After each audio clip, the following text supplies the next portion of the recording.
가정의 달 맞이해서 5월 달 우리가 보통 가정 평안 이렇게 보통 얘기를 하는데, 아내들에게 명령할 때는 수동태 형태로 얘기를 합니다. 복종하라. 그런데 자녀들에게는 순종하라 하면서 능동태 형식을 취하고 있습니다. 좀 더 강력한 거라고 생각이 됩니다. 그래서 우리가 부모에게 대한 태도, 순종과 공경은 대단히 중요합니다. 우리 이제 신앙생활할 때 유대교가 믿는, 그리고 하나님을 신뢰하면서 십계명에 대한 태도나 기독교가 말하고 있는 십계명의 태도는 돌비를 나누는 데서부터 좀 다릅니다.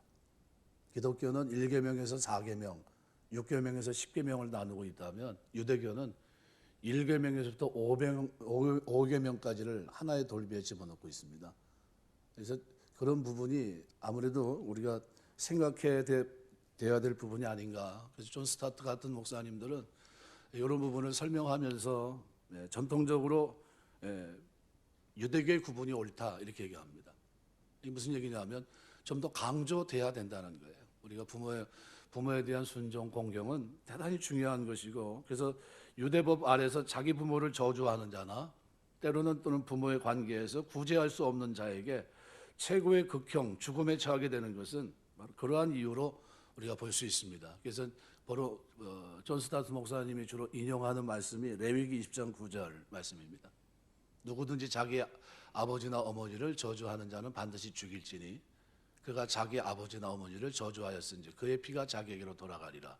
또 신명기 21장 18절에서 21절 보시면 사람에게 완악하고 패역한 아들이 있어 그의 아버지 말이나 그 어머니의 말을 순종치 아니하고 부모가 징계하여도 순종치 아니하거든 그의 부모가 그를 끌고 성문에 이르러 그 성 장로들에게 나아가서 그 성읍 장로들에게 말하기를 우리의 이 자식은 완악하고 패역하여 우리 말을 듣지 아니하고 방탕하며 술에 잠긴 자라 하면 그 성읍의 모든 사람들이 그를 돌로 쳐 죽일지니 이같이 내가 너희 중에서 악을 제하라. 그리하면 온 이스라엘이 듣고 두려워하리라.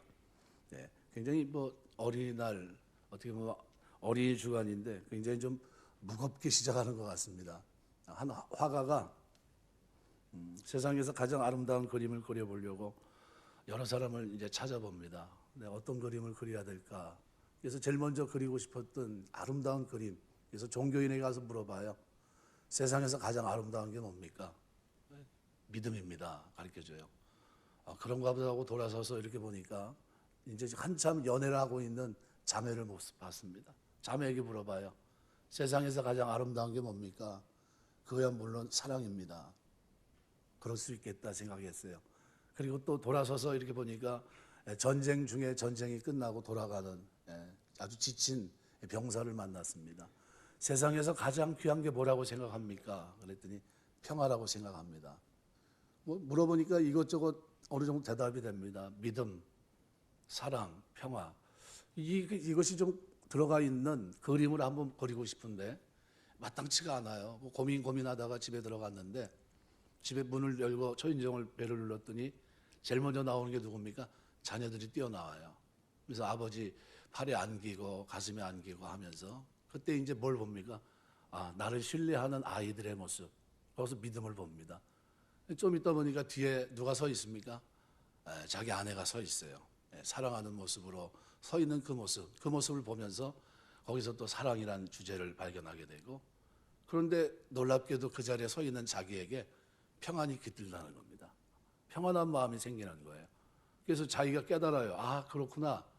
내가 세상에서 그렇게 그리고 싶었던 가장 아름다운 그림이 먼 데 있는 게 아니라 가장 가까운 데 있었구나. 이 가정입니다. 이 가정을 그렸어요. 자기 자녀와 아내를 그리고 일상을 담은 그림을 그려놓고 밑에 표제를 달았습니다. 뭐라고 달았냐면 세상에서 가장 아름다운 그림이라고 달았어요. 왜요?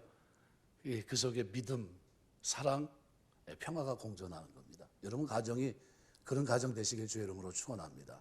5월달 우리가 예수 믿으면서 하나님 자녀로 살아가는 동안에 여러분 가정이 되게 중요합니다. 여러분 주시하고 있어요. 누가요? 안 믿는 사람들이 여러분 예수 믿는 거 알고 있거든요. 새벽마다 기도하는 줄 알고 있고 금요일이면 철야 기도하는 줄 알고 있고 때가만 되면 교회 가서 예배드리고 그렇게 사는 줄 압니다. 어려운 일 있으면 도와줄 줄 알고 그런 겁니다. 근데 부모에 대한 태도를 여러분이 관심 있게 봅니다. 부모에게는 과연 어떻게 대해야 할까? 그래서 오늘 본문에 이렇게 보시면 오르니라라는 단어를 통해서 디카이오스라는 이 단어를 통해서 공평하고 타당한 것으로 널리 인정된 행위를 보통 얘기합니다. 보편적으로 그렇게 하는 일들을 얘기해요. 그러니까 지금 오늘 본문에 자녀들아 주 안에서 너희 부모에게 순종하라. 이것이 옳다는 거예요. 이것이 옳다. 이거는 믿는 사람이나 믿지 않는 사람이나 누구나 다 생각하는 보편적인 가치라는 거예요. 그렇게 하는 게 맞다는 겁니다. 그러니까 만약 이 기본적인 상식의 틀을 깨고 순종하지 못하면 뭐가 될까요? 그거는 거꾸로 사는 겁니다. 하나님의 영광을 가리는 겁니다. 그러니까 당연히 안 믿는 사람도, 도가 없고 예수를 알지 못하는 사람도 그렇게 사는 게 옳은 줄 알고 그걸 권면합니다. 악한 자도 그렇게 권면해요. 그런데 우리는 누굽니까? 죄가 해결된 사람이고 하나님과 바른 관계를 맺고 인간관계도 사랑의 관계를 맺어야 될 사람들이 살아가면서 어떻게 해요?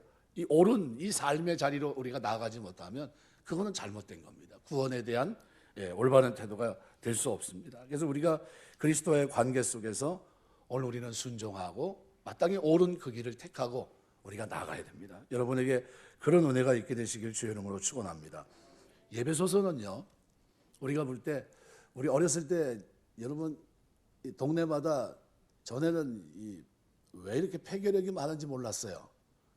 여러분 그 동네마다 이렇게 폐 때문에 문제가 생겨서 일찍 돌아가시는 분들이 많이 있었습니다.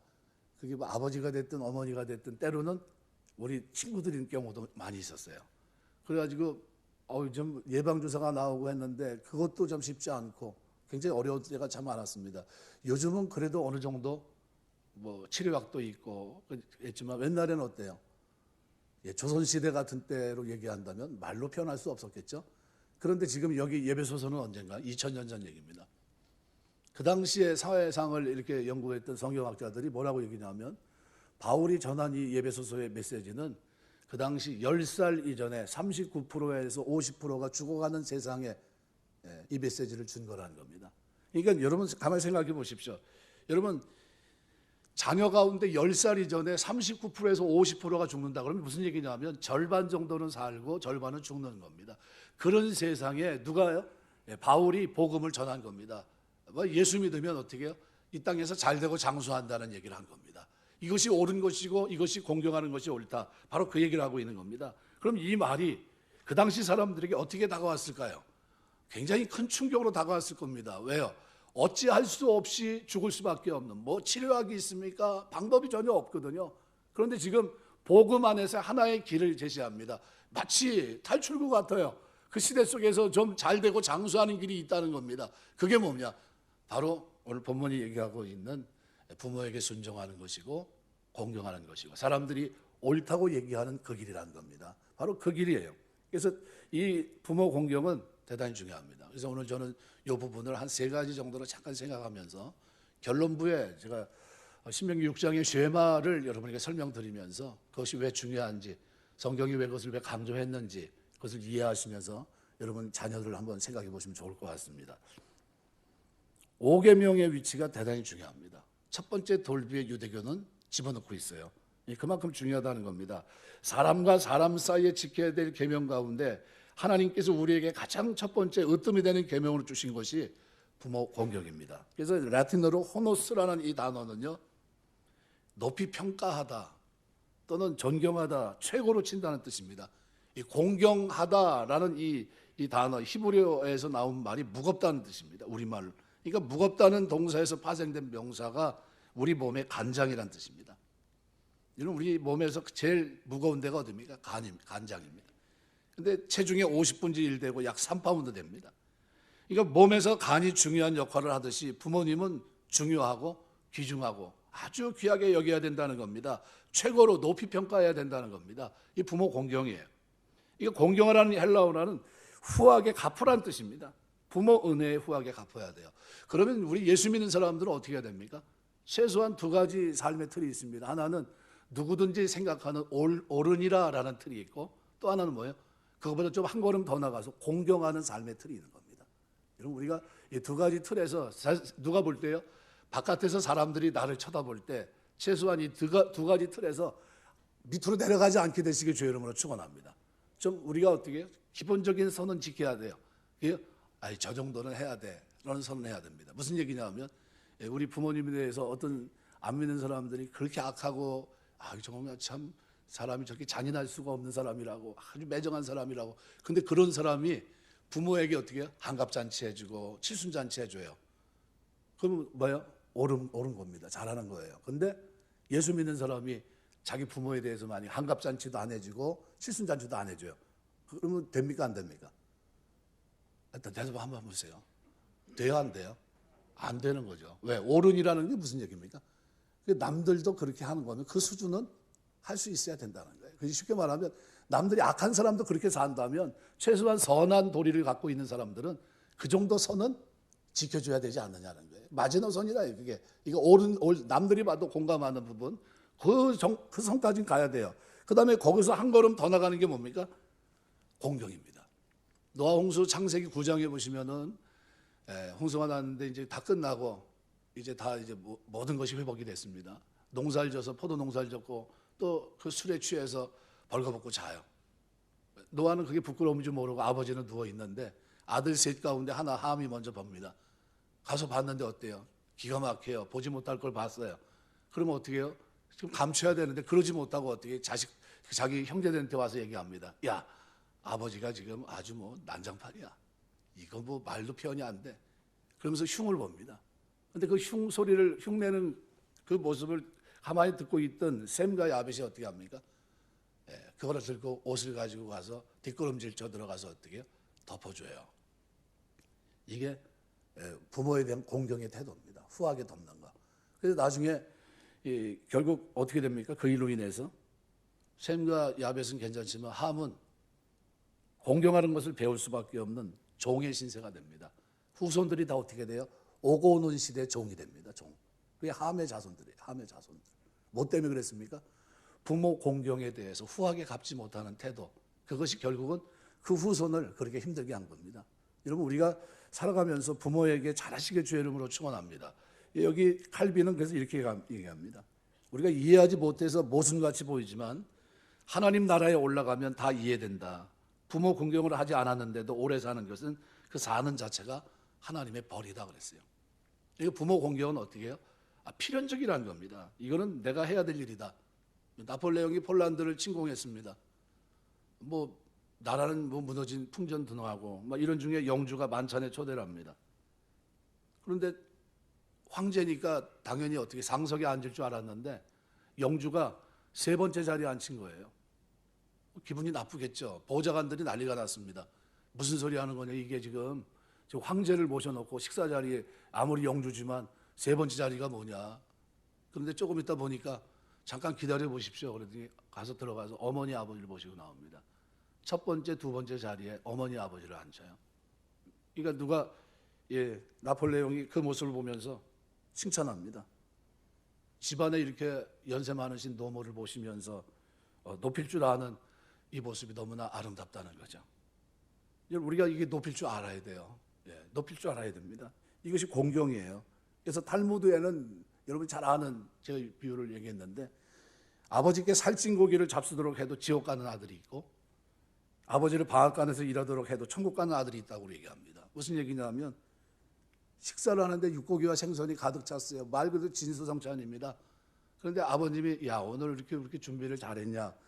이 밥이 많다. 그런데 아들이 건방지게 그렇게 얘기하시는 아버지한테 이렇게 얘기합니다. 아버지 입 좀 다물고 좀 식사하시죠. 이렇게 얘기해요.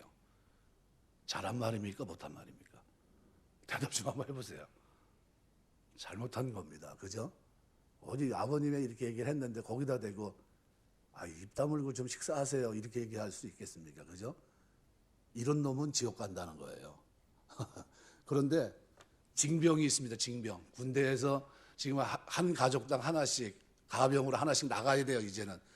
누가 가야 되는데 방앗간이 지금 돌아가야 돼요. 근데 지금 아버지가 몸도 안 좋고 이번 전쟁에서 돌아올 것 같지도 않고 그러니까 아들이 이렇게 얘기합니다. 아버지 이번 징병에 제가 갑니다.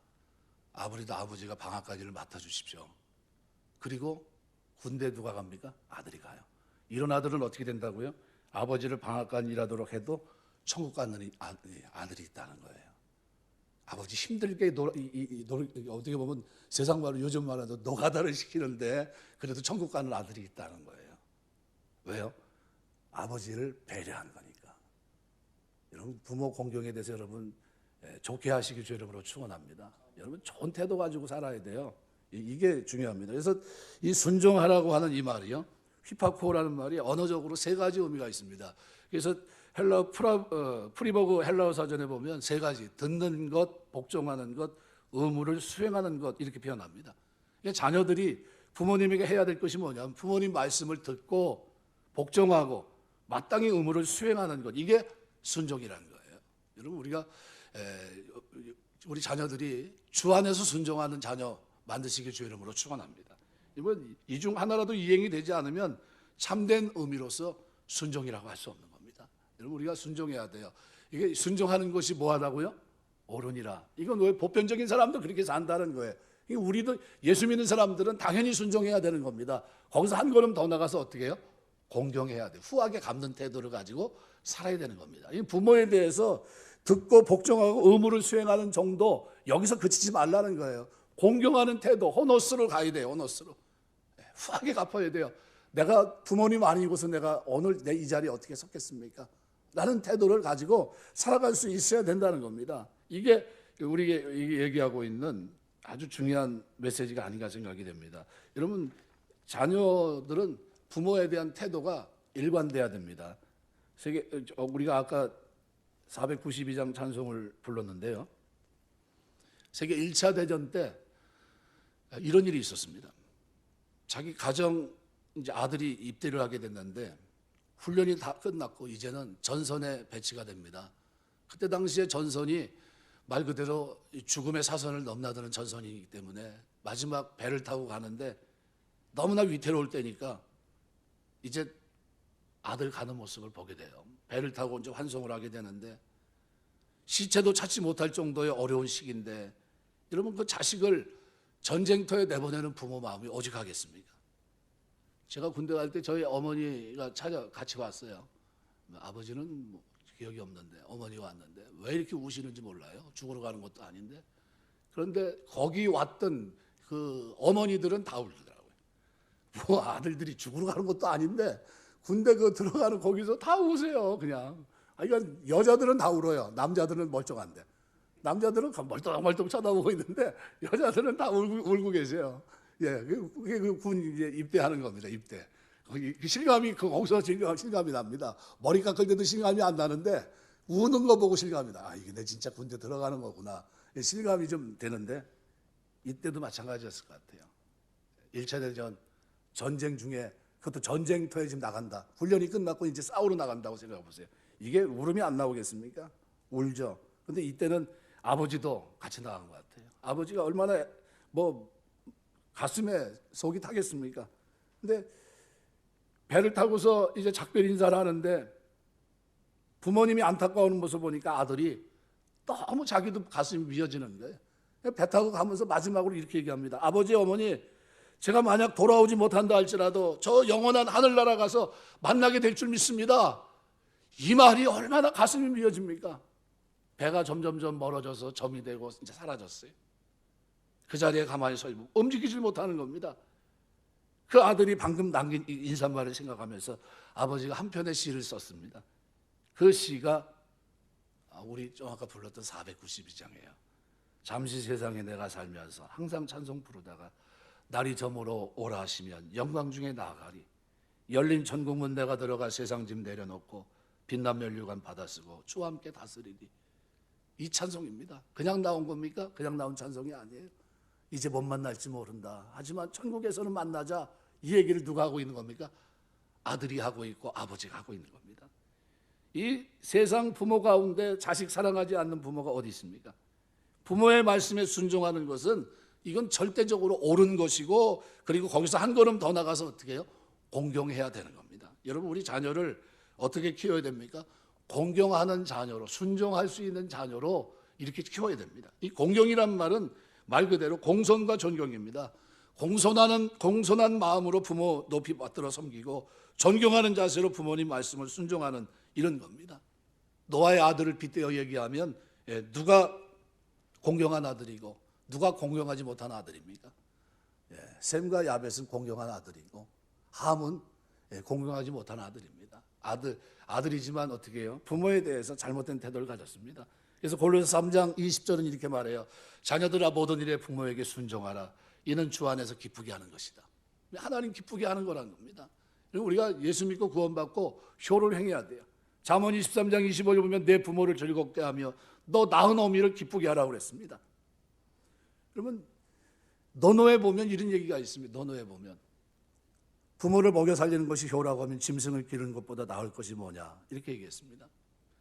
부모에게 어떻게 해요? 먹여 살리는 것이 효라고 한다면 짐승 기르는 것과 뭐가 다를 게 뭐가 있냐는 거죠. 그 뭐가 문제입니까?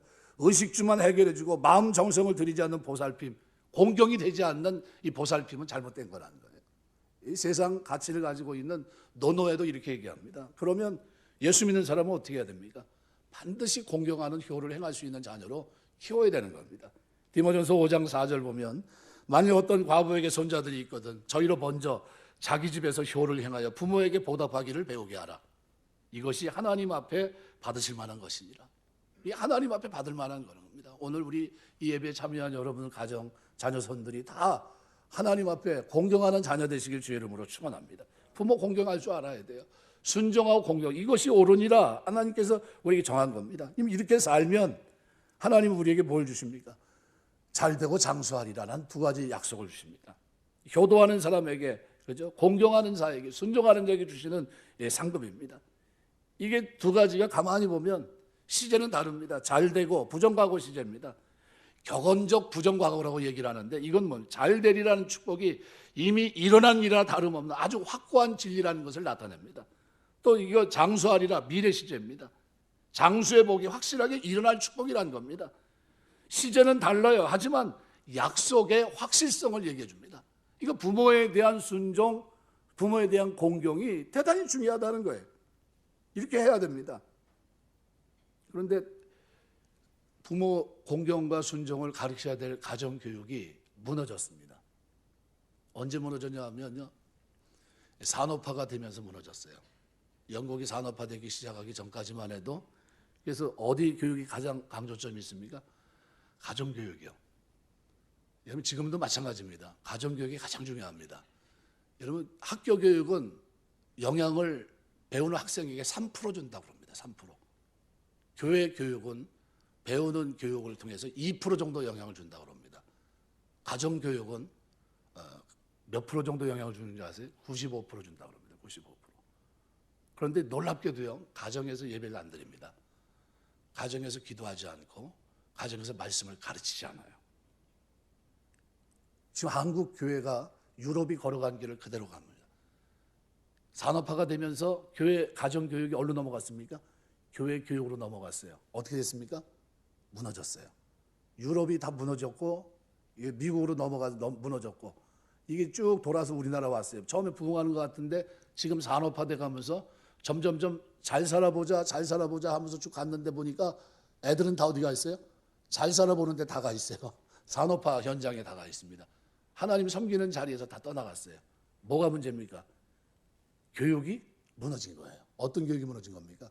가정교육이 무너진 겁니다. 여러분 가정의 달, 여러분 가정에서 예배드리는 여러분 되시길 주의 이름으로 축원합니다. 가정에서 혹시 예배 드리시는 분이 계십니까? 요즘은 물어봐야 돼요. 혹시 예배 드리십니까? 이렇게 물어봐야 돼요. 요즘 가정에서 예배 안 드리거든요. 자녀들 이렇게 가도 혹시 자녀들 기도해 주십니까? 이렇게 물어봐야 돼요. 안 해요. 기도도 안 해줘. 하루에 한 번씩 축복하라 그랬거든요. 그런데 부모가 자식을 축복하지도 않고 교육하려고 하는 생각도 없고 그래요. 그러면서 한국교회를 미래를 가지고 어떻게 부정적으로 얘기합니다. 미래가 없다고. 근데 미래가 있으려면 어느 교육이 살아나야 됩니까? 가정교육이 살아나야 되는 거예요. 가정교육이. 미국에서 지금 선풍적인 부흥을 이루고 있는 시스템이 하나가 있어요. D6라고. 이게 뭐냐면 세대 통합 예배입니다. 가정 중심이에요. 가정이 변화되는 거예요. 가정에서 한 세대가 오래 살면서 말씀을 어떻게 가르칩니다. 여러분 효도하는 자에게 그만큼 중요하다는 거예요. 효도하는 게. 이게 성공의 비결이고 장수의 축복입니다. 그 당시에 절반이 10살 이전에 죽어가는 세대 속에 그들에게 주신 메시지가 뭡니까? 예배소서 이 메시지예요. 얼마나 큰 충격이었습니까? 순종하고 공경하면 잘되고 장수한다는 거예요. 오래 살 수 있다는 겁니다. 잘 되고 그것도 얼마나 좋습니까? 그런데 성경에 보면 불효자의 대표적인 사람이 누구냐? 압살롬입니다. 압살롬이란 이름은 여러분 아주 멋있는 사람을 얘기할 때 보통 압살롬이라고 얘기합니다. 아, 좀 멋있다. 어떻게 저렇게 멋있게 생겼지? 압살롬이야 이렇게 얘기합니다. 그런데 이 압살롬이 다윗의 마음에 못질한 페류나가 됐고 일찍 죽습니다. 왜요? 불효자가 됐죠. 불효자가. 요셉은 어때요? 아버지 말씀에 순종해 말 그대로 채색 옷을 입고 아버지 품 안에서 뭘 배웁니까? 어려서부터 말씀 앞에 하나님 경외하고 사랑하는 거 배웁니다. 이 배웠는데 어떻게 됩니까? 자기에게 주어진 결과는 뭐예요? 형들의 미움, 구덩이에 던져지고 노예가 되고 감옥에 갇히고 점점 안 좋아져요. 그런데 나중에 어떻게 됩니까? 아버지를 누가 봉양하고 있어요? 요셉이 봉양하고 있어요. 무슨 얘기냐면 어렸을 때 배웠던 그 틀이 나이가 들어서도 변하지 않았다는 거예요. 변함없는 모습으로 어떻게 해요? 야곱을 봉양합니다. 죽을 때까지. 누가요? 요셉이. 룻은요 모압 여인입니다. 천대받던 모압 여인입니다. 시어머니 나오미를 봉양하는데 아무도 없잖아요. 그런데 시어머니 따라서 고향을 떠나 머나먼 베들레헴을 쫓아옵니다. 먹을 것이 없어 곡식 이삭을 주어 시어머니를 봉양합니다. 뭐 하는 겁니까? 공경하는 거예요. 그랬더니 어떻게 돼요? 이 절세 효부가 하나님 앞에 복을 받아요. 보아스를 만나서 대를 잇게 되고 결국 이 룻은 다윗의 증조 어머니가 됩니다. 다윗은 어떤 사람입니까? 다윗은요 말 그대로 부모의 혈연 관계 속에서 팔형제가 있지만 말제지만 부모는 그를 인정하지 않았지만 돌아다니면서 다윗은 어떤 사람입니까? 부모에 대해서 효를 행했던 사람입니다. 그러면 사무엘상 22장 보시면요 1절에 4절 쭉 보시면은 그가 어떤 상황이 있었냐면은 이제 뭐 블레셋 땅에 가서 한순이 목숨을 구명하고 나옵니다. 부모님 모시고 다니고 자기를 따라다니는 원통한 자들과 함께 하다 보니까요 이게 보통 힘든 게 아니에요. 너무 고통스럽고. 그래가지고 결국은 어떻게 해요? 모압 땅은 뭡니까? 발이 자기 집안이 나온 그 뿌리 아닙니까? 뿌리. 거기다 어떻게 맡겨요. 그래서 이렇게 얘기합니다. 다윗이 그곳을 떠나 아둘람 굴로 도망하며 그의 형제 아버지 온 집이 듣고 그리로 내려와 그에게 이르렀고 환난당한 모든 자와 빚진 자와 마음이 원통한 자가 다 그에게로 모였고 그는 그들의 우두머리가 되었는데 그와 함께한 자가 400명가량이었더라. 다윗이 거기서 모압 미스베로 가서 모압 왕에게 이르되 하나님이 나를 위해 어떻게 하실는지 내가 알기까지 나의 부모가 나와서 당신들과 함께 있게 하기를 청하나이다. 부모를 어디에 맡겨요? 룻이 왔던 고향 모압 거기다 맡깁니다. 부모를 어떻게 해요? 같이 다니면 위험할까 봐 맡깁니다. 그리고 떠나. 이게 무슨 사람입니까? 어떤 사람이에요? 효를 행하는 사람입니다. 근데 이 효가요 이 정도 효를 했던 사람이 아닙니다. 이 효의 근원이 어디냐면요 여호와 경외하는 데 있었습니다. 말씀 맺겠습니다. 여러분 이 잘되고 장수하는데 여기 신명기 6장 보시면요 여러분이 집에 가서도 한번 오늘 뭐 숙제를 하나 내줄게요. 제가 집에 가서 교회 갔더니 교회 목사 설교하더니 숙제를 하나 내줬다. 한번 꼭 읽어보세요. 신명기 6장에 보시면요 4절부터 9절인데 이게 잘 알고 있는 여러분이 알고 있는 쉐마입니다. 근데 여기 이렇게 읽으시면 돼요. 이스라엘아 들으라 우리 하나님 여호와는 오직 유일한 하나님이시니 부모인 너는 마음을 다하고 뜻을 다하여 힘을 다하여 내 하나님 여호와를 사랑하라. 오늘 내가 부모인 내게 명하는 이 말씀을 너는 마음에 새기고 누구한테요? 부모에게 먼저 얘기를 한 겁니다. 그리고 뭐예요? 내 자녀에게 부지런히 가르치고 집에 앉았을 때니 길을 갈 때든지 누워있을 때든지 일어날 때든지 이 말씀을 강론할 것이며 부모인 너는 또 그것을 내 손목에 메고 기호를 삼으며 내 미간에 붙여 표로 삼고 내 집 문설주에 바깥문에 기록할지니라. 누구에게 강조한 겁니까? 부모에게 먼저 하나님 사랑하고 경외하는 걸 가르친 겁니다. 부모에게 먼저 말씀을 마음판에 그걸 새기란 겁니다. 뭘요? 하나님 사랑하는 걸 가르친 겁니다. 여러분 성경 속에서 하나님을 가장 사랑한다고 고백했던 사람이 누굽니까? 다윗이에요. 시편 18편 1절 사람이 하나님을 향해 내가 하나님 사랑합니다 고백한 최초의 고백이 뭡니까? 시편 18편 1절이에요. 나의 힘이 되신 여호와여 내가 주를 사랑하나이다. 이게 그 사람의 모습을 그대로 보여준 겁니다. 그 사람이 어떤 사람인가? 여기 신명기 6장에 있는 쉐마 그대로 마음을 다해서 힘을 다해서 뜻을 다해서 주 너희 하나님을 사랑하라 한 말씀을 그대로 마음판에 새기고 그대로 실천한 사람이 누구냐 하면 바로 다윗이에요. 이 사람이 어떻게 살아갔습니까? 성경 속에서 최고의 부자예요. 기네스북에 올라 있는 세상에서 가장 금을 많이 가지고 있는 사람이 누구예요? 다윗이에요. 근데 그 마음이 어때요? 하나님이 원하는 틀 속에 있었습니다. 여기 신명기 6장을 보시면 쉐마란 말인데 이게 샤마라는 이 사역동사입니다. 샤마라는 말에서 왔어요. 샤마. 이 샤마라는 사역동사라는 무슨 얘기냐면요, 뭔가 동원해서 들어야 된다는 거예요. 그냥 듣는 게 아니라, 쉽게 듣는 얘기가 아니라 내가 가지고 있는 정열을, 그러니까 오감, 지식, 전인격을 다해서 동원해서 들어야 될 말씀이라는 게, 들으라라는 말이 그 말이에요. 들으라. 그러니까 뼛속 깊이 새겨야 된다는 거예요. 그냥 대충 그냥 듣고 마는 그런 얘기가 아니라는 거예요. 여러분 군대 가면 직속상관이 명령을 내립니다. 정신 바짝 차리고 들어야 돼요. 그죠? 직속상관이 얘기할 때 어떻게 들어야 됩니까? 똑바로 들어야 됩니다. 그래요. 왜요? 실천해야 되니까. 바로 해야 되니까. 그런 마음으로 들어야 되는데 그 내용이 뭡니까? 하나님 사랑하라는 내용이에요. 마음과 힘과 뜻을 다해서 주 너희 하나님을 사랑하라. 이 사랑하라는 계명이 뭡니까? 하나님 경외하라는 거예요. 이거를 어떻게 마음에 새기라는 거예요. 마음에. 이 마음에 새길 수 있고 살 수 있도록 어떻게 해요? 테필린. 이마에다가 뭘 합니까? 유대인들이 모자를 쓰고 테필린을 달고 다녀요. 자녀 이마에 동전지갑만한 적 육면체 가죽 상자를 만들어서 거기 붙이는데 그 안에 신명기 6장 4절에서 9절 말씀이 들어가 있어요. 테필린입니다. 이 성경구절이 적힌 것을 넣고 다니면서 어떻게 해요? 마음에 새긴 겁니다. 마음에 새긴다는 게 무슨 얘기입니까? 그대로 살아가게, 중심으로 하나님을 사랑하게 하라는 이런 뜻입니다. 근데 여기 우리 아이들에게 하나님 사랑하는 것을 듣게 하는데 어떻게 듣게 해야 되냐 하면 마음과 힘과 뜻을 다해서 사랑하라. 여기 다하여라는 뜻이요. 부사, 이 다하여, 칼날이라는 이 부사인데 이게 무슨 얘기냐면 마음과 힘과 뜻을 다하여 할 때 다하여라는 이 부사가 속이 꽉 찬 상태를 얘기합니다. 무슨 얘기냐면 겉과 속이 다른 걸 얘기하는 게 아니에요. 겉과 속이 하나인 걸 얘기하는 겁니다. 이거 우리가 하나님을 사랑하고 경외하는데 겉은 사랑하고 속은 사랑하지 않고 이게 경외입니까 아닙니까? 아니라는 거예요. 이게 지금 뭘 위해서 지금 신명기 쇠마를 들으라 했는데 이 들어야 되는 이 말씀이 어떻게 해요? 겉과 속이 꽉 찬 마음과 힘과 뜻이 다 들어가서 하나님을 겉과 속이 꽉 찬 상태로 하나님을 사랑해야 하고 경외해야 된다는 거예요. 바로 그 얘기를 하고 있는 겁니다. 신명기 쇠마가 그 얘기를 합니다.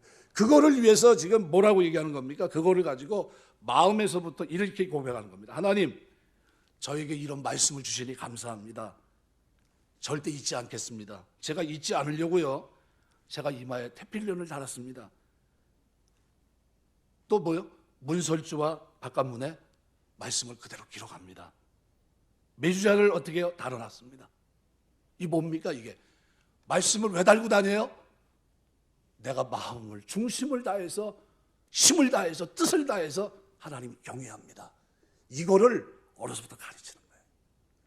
이거를 가르치는 거예요. 이거를 가르치고 살라는 겁니다.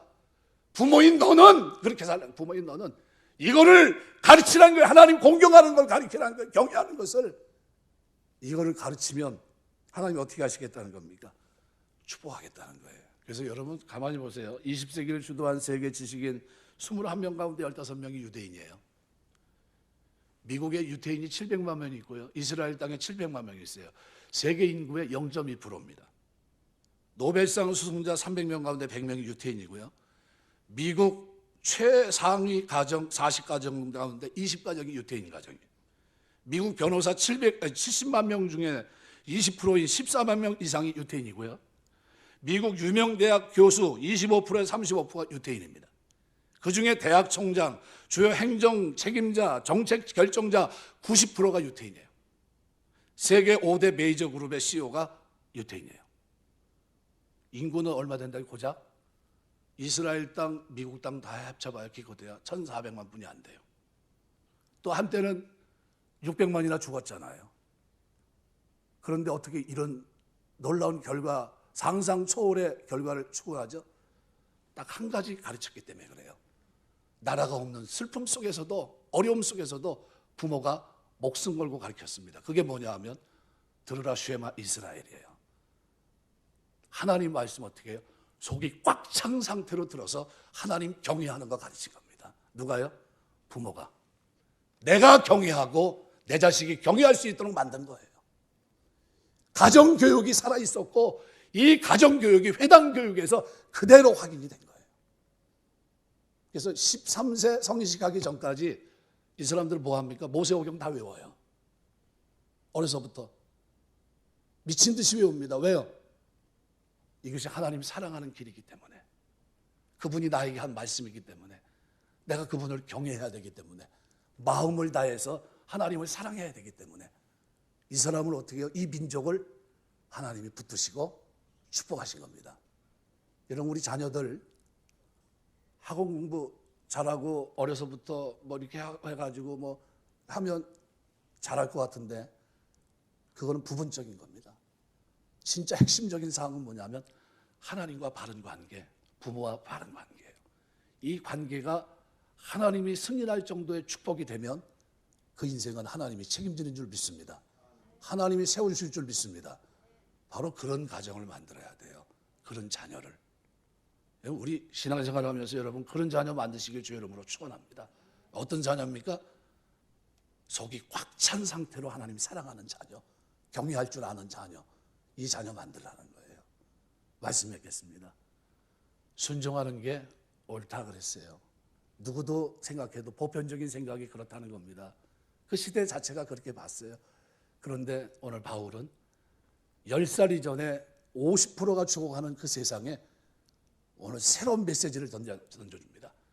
하나님 사랑하고 경외하고 부모 말씀 앞에 순종하고 공경하는 자에게 땅에서 잘되고 장수하는 복이 있다, 이 얘기를 합니다. 뭐에 근거했을까요? 신명기 6장의 쉐마에 근거한 거예요. 그냥 대충 자기 생각을 전달한 게 아닙니다.